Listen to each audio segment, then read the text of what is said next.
మీ business ఏదైనా మీ ఊర్లో promotion చేయాలంటే అది సుమన్ టీవీతోనే సాధ్యం. ఇప్పుడే సంప్రదించండి. తెలంగాణ రాష్ట్రంలోని ఈ గ్రామానికి ఒక ప్రత్యేకత ఉంది. సిద్దిపేట జిల్లాలోని అక్కెనపేట మండలం కట్కూరు గ్రామం ఇది.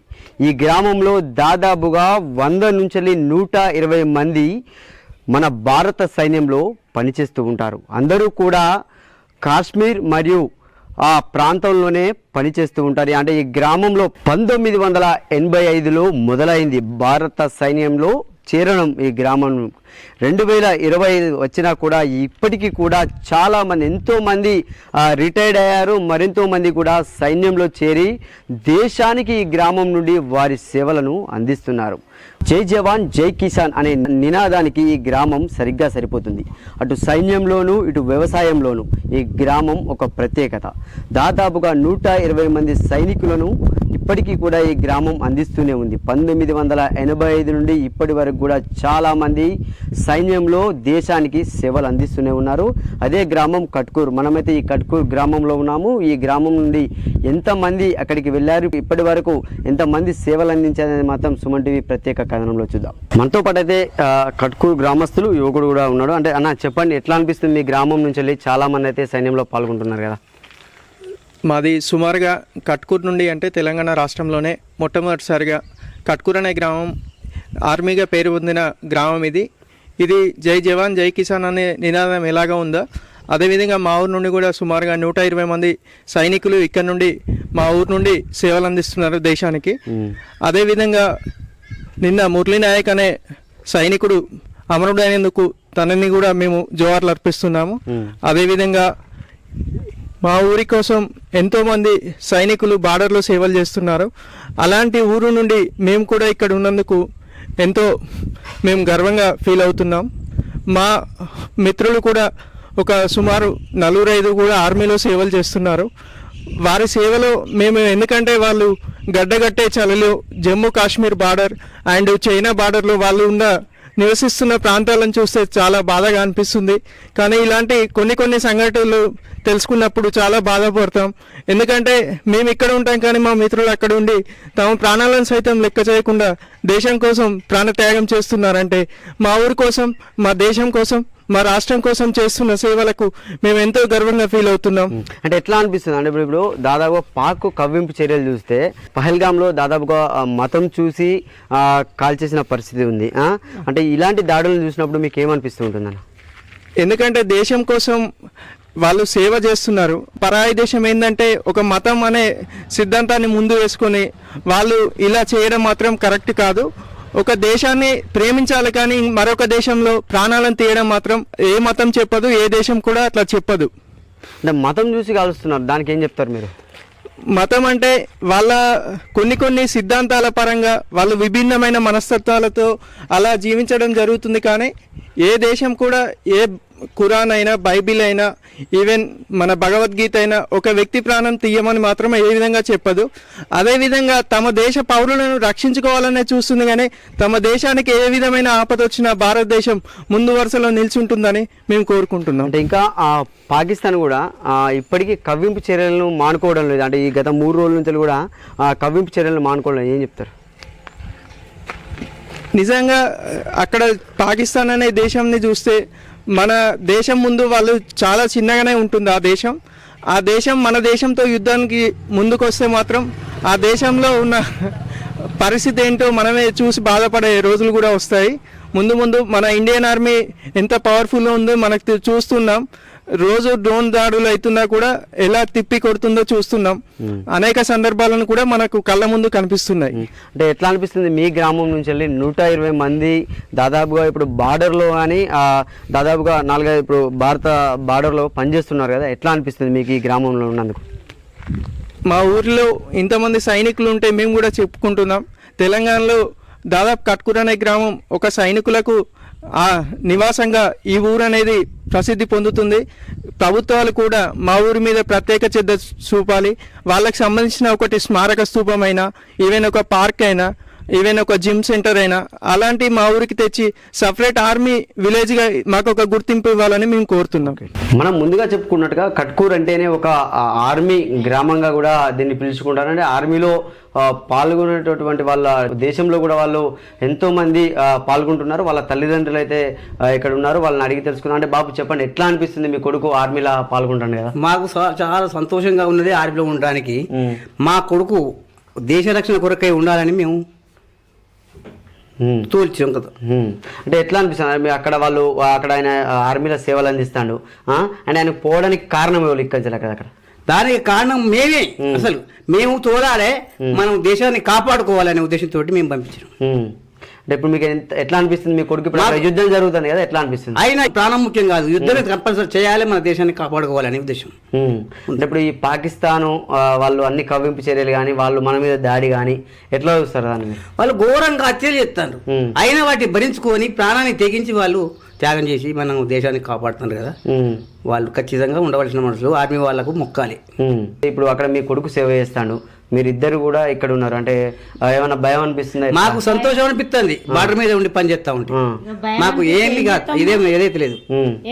సంతోషంగా ఉంది, దేశాన్ని కాపాడి పాకిస్తాన్ను హతమారుస్తారు కాబట్టి. అమ్మ మీరు చెప్పారు మీ కొడుకు పోయింది అక్కడికి, ఎట్లా అనిపిస్తుంది? ఏమైనా భయం ఇట్లా అనిపిస్తుందా? ఎట్లా అనిపిస్తుంది? భయం అనిపిస్తే ఇప్పుడు చేసేది ఏం లేదు కదా, మేము ఇక తోలితేమే అయిపోయాయి. ఇక దేశం కోసానికే పోరాటం చేయడానికే పోయిండు కదా నా కొడుకు.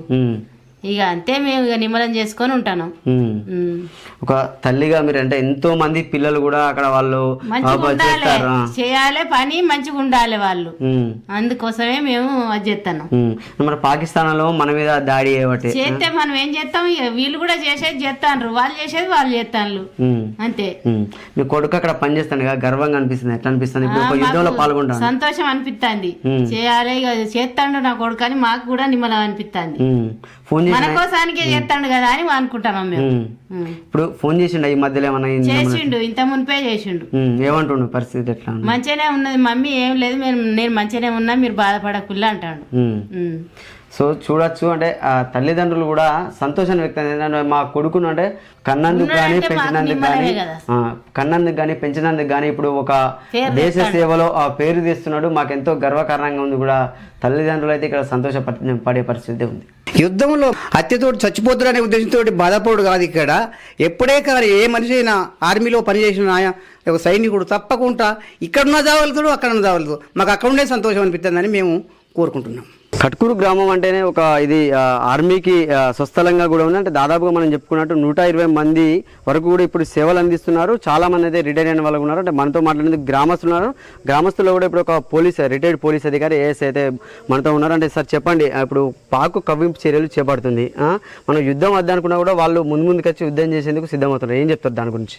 వాళ్ళు వద్దన్నప్పుడు మనం ఖచ్చితంగా వాళ్ళైనా యుద్ధాన్ని పాల్గొనవలసిందే, యుద్ధంలో మనం పాల్గొని వాళ్ళు ఎదుర్కోవాల్సిందే. మనం ఊరుకుంటే వాళ్ళు ఊరుకోరు కదా, వాళ్ళ అందు గురించి మనం కూడా యుద్ధానికి పాల్గొనవలసిందే. ఒకవేళ ఆ ఛాన్స్ మాకు కూడా వస్తే, నేను రిటైర్డ్ పోలీస్ అధికారిగా చెప్తున్నా, నేను కూడా యుద్ధానికి వెళ్ళడానికి సిద్ధంగా ఉన్నా.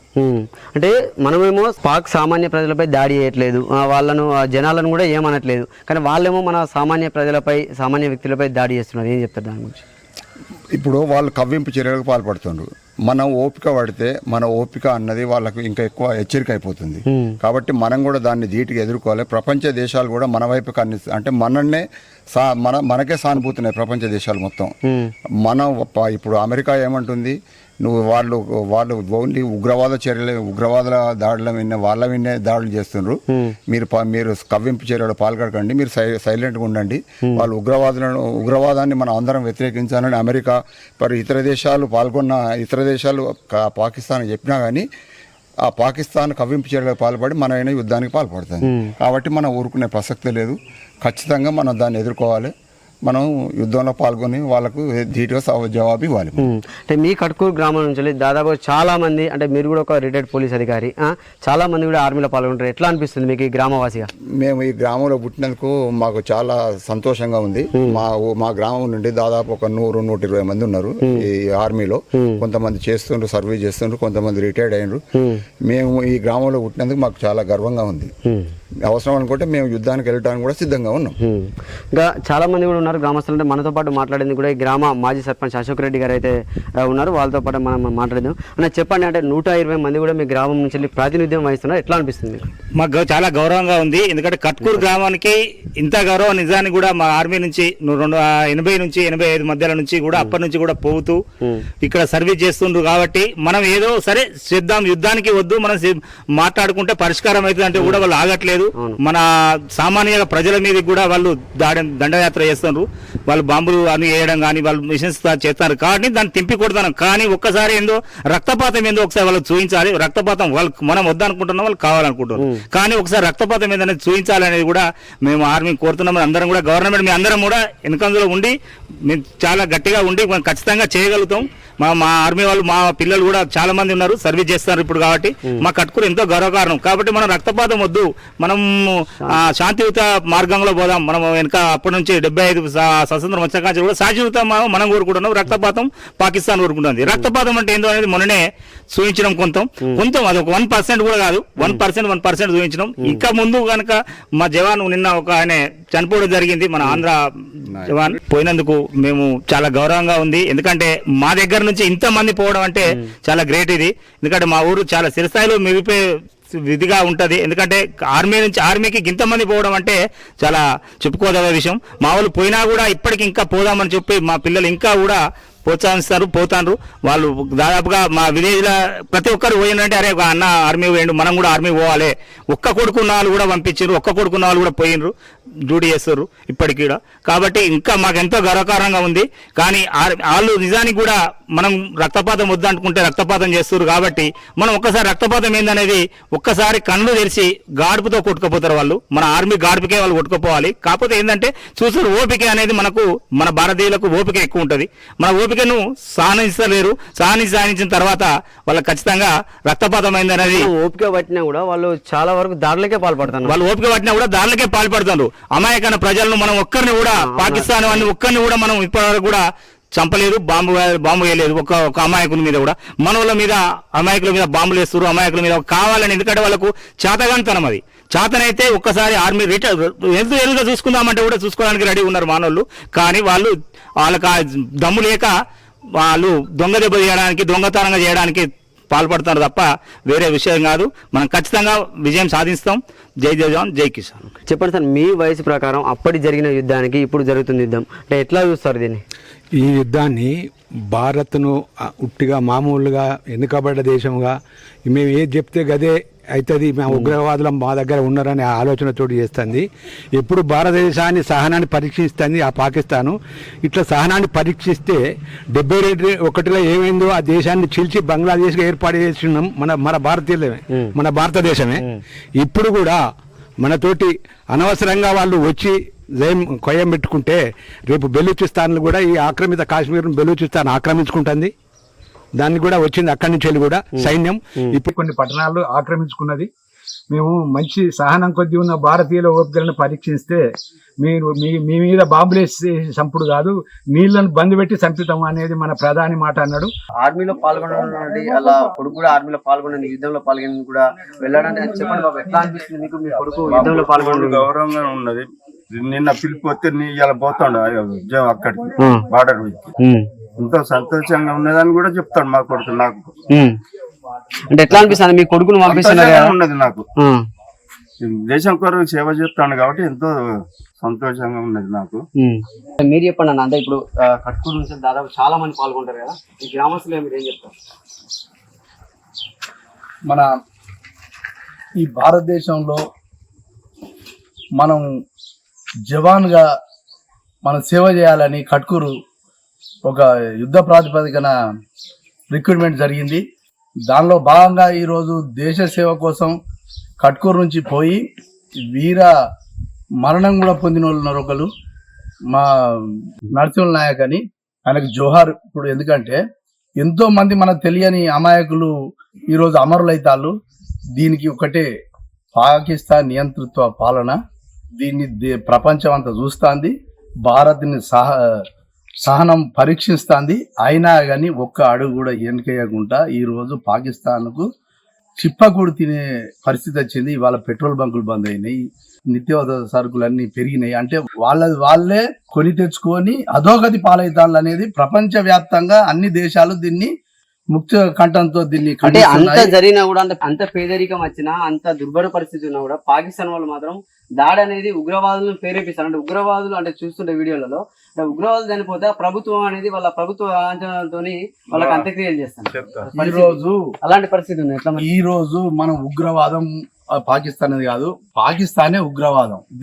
దాన్ని మనం ఏం చేస్తారంటే ఉగ్రవాదులని పక్కకు పెడతారు. కానీ పాకిస్తాన్ అంటే ఉగ్రవాదం అంటేనే పాకిస్తాన్.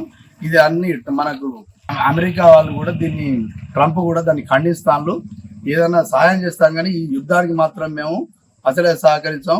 జపాన్ వంటి దేశాలు మనకు 10-15 దేశాలు మనకు అండదండగా ఉన్నాయంటే అది ఒక మన భారతదేశ ఔన్నత్యానికి ఒక నిదర్శనం. ఈ రోజు ఏది ఏమైనా కానీ అన్ని పార్టీలు ఏకమై ఇవాళ రేవంత్ రెడ్డి కూడా ఒక పిలుపునిచ్చిండు. ఎవరైనా దీన్ని అతిక్రమిస్తే వాళ్ళకు చట్టరీత్యం కాదు, ఏ రకంగా అధోగతి పాలవుతా అనడంతో ఇవాళ పాత బస్తీల అందరూ మన భారతదేశాన్ని మద్దతు పలికిలంటే మన సంస్కృతి ఎంతో గొప్పతనమో దాన్ని మనం ఆలోచించాలి.